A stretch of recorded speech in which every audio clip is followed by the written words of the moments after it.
Chapter 1. A Problem That Won't Go Away. C.S. Lewis, in A Grief Observed, asked, "Meanwhile, where's God?"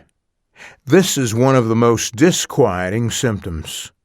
When you are happy, so happy that you have no sense of needing Him. If you turn to Him, then, with praise, you will be welcomed with open arms. But go to Him when your need is desperate, when all other help is vain, and what do you find? A door slammed in your face, and a sound of bolting and double bolting on the inside. After that, silence. You may as well turn away. I feel helpless around people in great pain. Helpless and also guilty. I stand beside them, watching facial features contort and listening to the sighs and moans, deeply aware of the huge gulf between us. I cannot penetrate their suffering. I can only watch.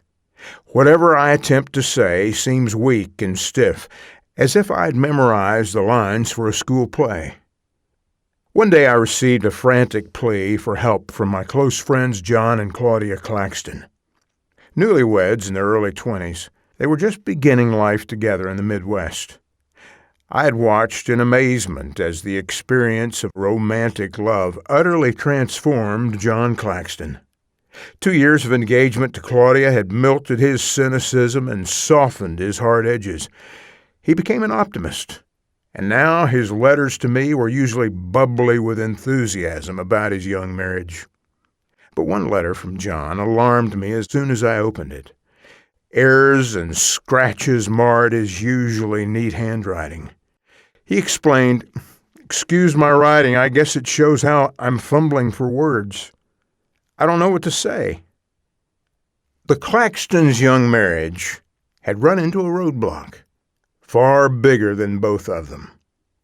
Claudia had been diagnosed with Hodgkin's disease, cancer of the lymph glands, and was given only a 50% chance to live.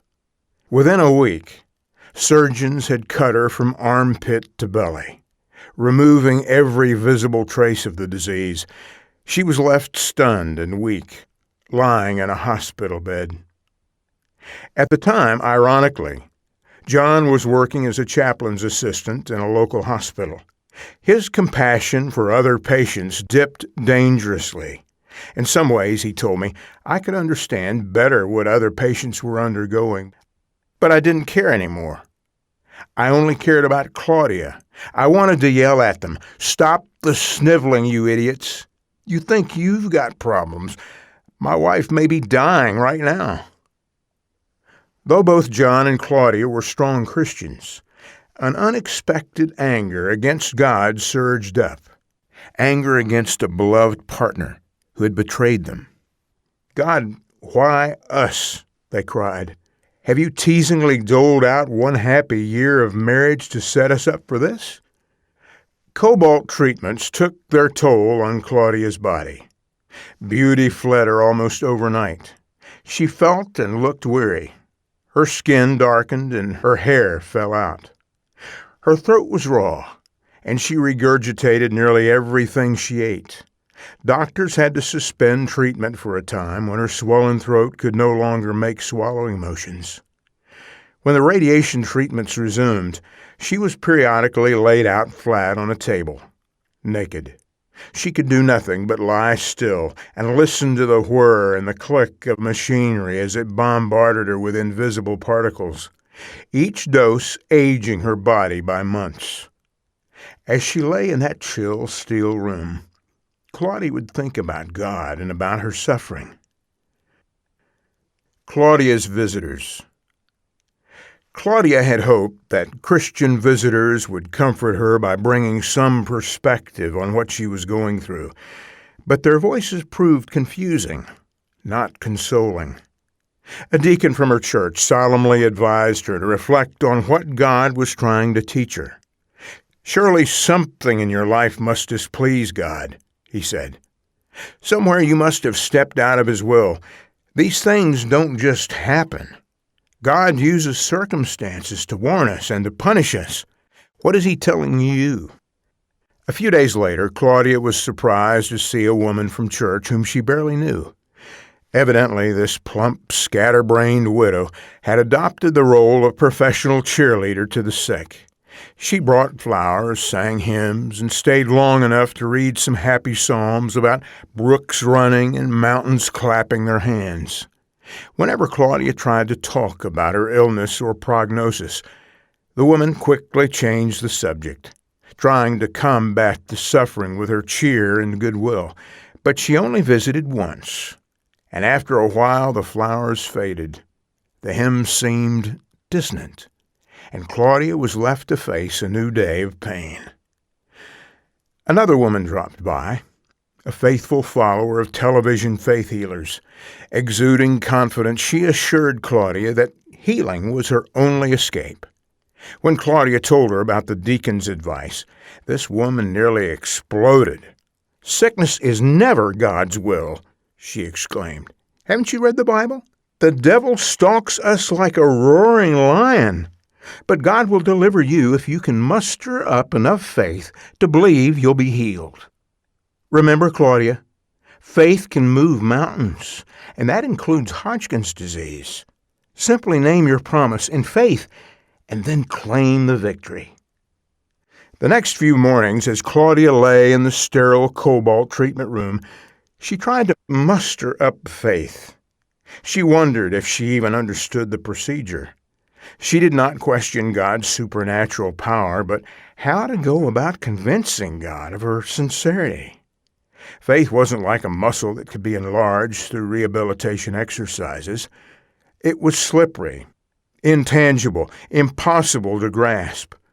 The whole notion of mustering up faith seemed awfully exhausting, and she could never decide what it really meant. Perhaps the most spiritual woman in Claudia's church brought along some books about praising God for everything that happens. "Claudia, you need to come to the place where you can say, 'God, I love you for making me suffer like this. It is your will, and you know what's best for me. And I praise you for loving me enough to allow me to experience this. In all things, including this, I give thanks.'" As Claudia pondered the words, her mind filled with rather grotesque images of God.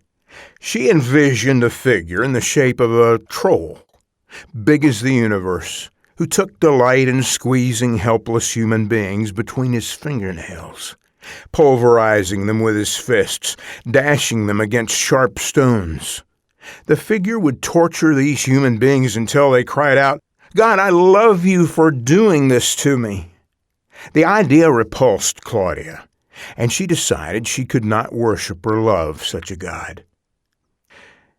Yet another visitor, Claudia's pastor, made her feel she was on a select mission. He said, "Claudia, you have been appointed to suffer for Christ, and He will reward you. God chose you because of your great strength and integrity, just as He chose Job. And He's using you as an example to others. Their faith may increase because of your response. You should feel privileged, not bitter. What we see as adversity, God sees as opportunity." He told her to think of herself as a track star and to view adversity as the series of hurdles she would need to leap over on the way to the victory circle. Sometimes the notion of being a privileged martyr appealed to Claudia, in a self-pitying sort of way.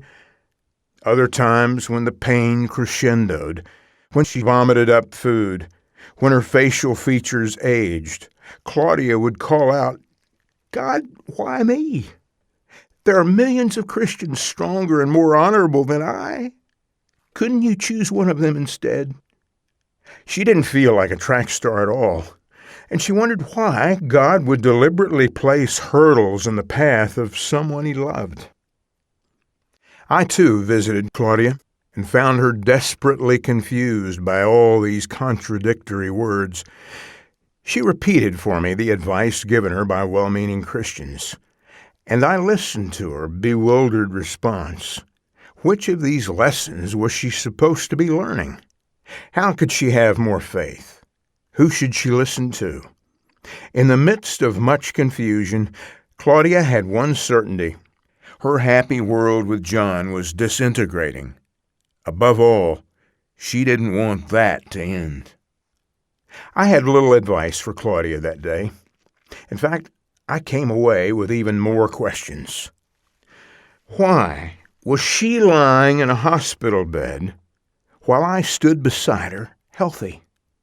Something inside me recoiled as I heard her repeat the cliched comments from her visitors. Is Christianity supposed to make a sufferer feel even worse? At the time I visited Claudia, I was working for Campus Life magazine while also moonlighting as a freelance journalist. In a short span, I wrote 6 drama and real-life stories for Reader's Digest. I interviewed a young Canadian couple who had been mauled by a grizzly bear. Although both survived, the young man lost one eye, and no amount of plastic surgery could hide the scars across his face. In another city, 2 young adults told me the story of a childhood camping trip taken with their father up Mount Rainier. Caught in a blizzard, they frantically dug a snow cave. Their father, lying protectively across the face of the cave, froze to death overnight. All these people repeated their own versions of the cacophony of voices from Christian comforters. One amputee told me, "My religious friends were the most depressing, irritating part of the entire experience." That pattern disturbed me greatly. Something was wrong. A faith founded on the great physician should bring peace, not confusion, at a time of crisis. Why do people have to suffer so? What does the Bible really say? Because of the questions that arose from my contacts with Claudia and others like her, I began a quest that culminated in this book. I've looked for a message we Christians can give to people who are suffering. At the same time, I've hunted for a message that can strengthen my own faith when I suffer. Where is God when it hurts? Is He trying to tell us something through our pain? A personal approach. After an extensive tour of the United States, the well-known German pastor and theologian, Helmut Thielicke, was asked what he had observed as the greatest deficiency among American Christians. He replied, "They have an inadequate view of suffering." I've come to agree with him. That deficiency stands out as a huge blemish to the non-Christian world. I've asked college students what they have against Christianity, and most of them echo variations on the theme of suffering. I can't believe in a God who would allow Auschwitz in Cambodia. My teenage sister died of leukemia despite all a Christian's prayers. 1/3 of the world went to bed hungry last night. How can you reconcile that with Christian love? No other human experience provokes such an urgent response. No one sits in smoky coffee houses late into the night debating the cosmic implications of the sense of smell or taste. Smell. Why this strange sensation? What did God intend? Why was scent apportioned so capriciously? Lavished on roses, but not on oxygen? And why must humankind get by with 1/8 the sensory ability of the dog?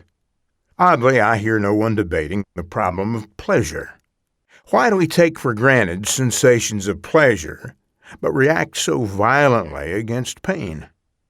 As I did library research on the problem of pain, I discovered that many great philosophers, otherwise sympathetic to Christian principles and ethics, have stumbled over this problem of pain and suffering, ultimately rejecting Christianity because of it. C.E.M. Joad wrote, "What then are the arguments which for me have told so strongly against the religious view of the universe? First, there was the difficulty presented by the facts of pain and evil. Other philosophers, such as Bertrand Russell and Voltaire, shared Joad's complaint. The messy problem of pain and suffering keeps popping up, despite erudite attempts to explain it away.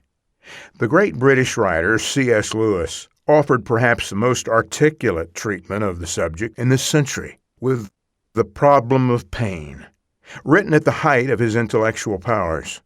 But years later, after his own wife died of bone cancer, Lewis wrote another book, A Grief Observed, which he published under a pseudonym. It covers the same topic, but in a very different way.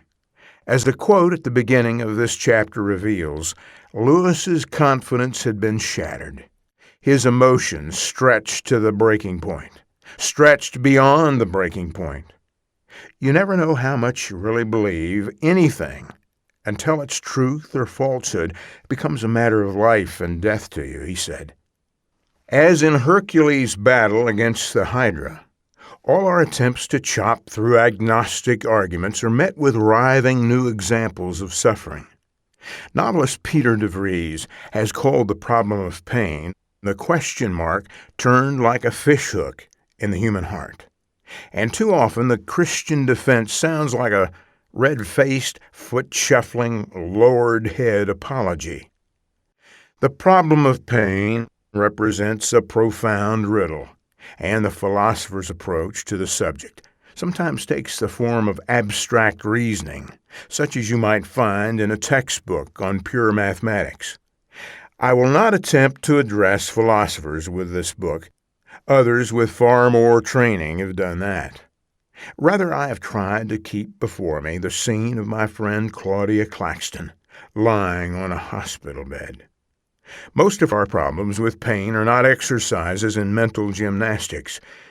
They are problems like Claudia's, the loss of youth, an ulcerous throat, the prospect of a new marriage gouged by death, the paralyzing fear of the unknown. Claudia heard much conflicting advice about these problems from fellow Christians. What can we believe with confidence? To prepare for this book, I talked to Christians who suffer at a level far worse than most of us will ever experience. For some of them, pain nearly defines life. It is the first sensation to greet them in the morning, and the last they feel before drifting off to sleep, if they're lucky enough to fall asleep despite it. Ironically, I also spent time among people with leprosy, who feel no pain physiologically, but desperately wish they could. With such people as my guides, I've entered the world of the sufferer to find out what difference it makes to be a Christian there. First, I will examine pain biologically, through the microscope, you might say, to see what role it plays in life. Then, stepping back, I will look at our planet as a whole, asking what God is up to. Is suffering God's one great goof? And finally, I will ask what response we can give when suffering strikes, and how we can also reach out to others. Perhaps the next time I'm sick, when the flu hits and I toss in bed, fighting off waves of nausea, perhaps then my conclusions about pain will offer no solace. But as a Christian trying to fathom what God is up to in this world, I've learned a great deal, and as I've come to better understand the suffering of this world, my attitude toward God has changed dramatically.